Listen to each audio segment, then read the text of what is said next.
Hi hello বন্ধুরা, দেখো প্রতিদিনের মতো আমার রান্নার পর্ব শুরু হয়ে গেছে। তেল গরম হয়ে গেছে, ডালের বড়িগুলো একটু ভেজে নিচ্ছি।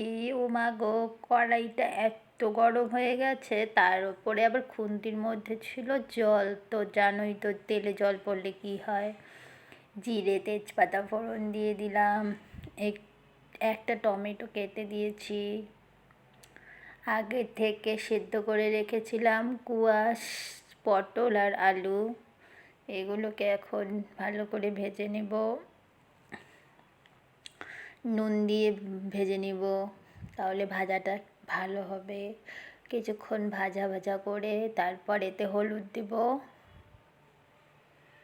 আগে হলুদটা দিচ্ছি না, কারণ হলুদটা দিলে শুধু হলুদটাই ভাজা হবে, সবজিটা ভালো ভাজা হয় না। তাই এই যে এখন হলুদ দিয়ে দিচ্ছি। দেখো, হলুদটাও একটু ভাজা ভাজা করে নিতে হবে, না হলে কাঁচা কাঁচা গন্ধ করবে। তাই হলুদটা ভাজা হয়ে গেলে এতে মশলা দিয়ে দেব। আমি মশলা করে রেখেছি, একটু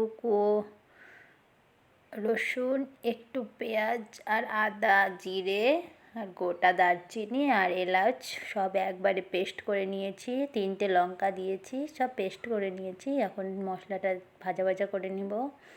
ওই পাশে হচ্ছে একটু জল গরম করতে বসিয়ে দিয়েছি, তো কাঁচা জল দিব না। মশলাটা ভাজা হয়ে গেলে গরম জলটা করে রেখেছি, ওটাই দিয়ে দিব। এটাকেই ঝোল করে দিয়ে দেবো এখানে।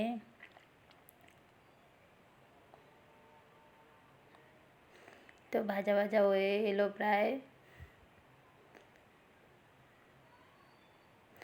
কাঁচা মশলার গন্ধটা চলে গেলে এতে ঝোল এখন দিয়ে দেবো একটু।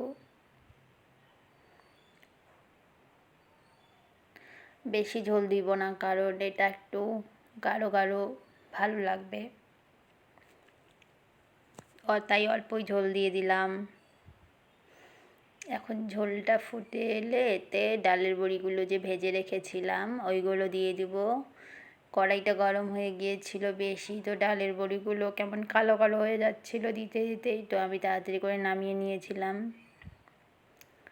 অল্প ভেজেই নামিয়ে নিয়েছিলাম। এই দেখো, আমার রান্না হয়ে গেল।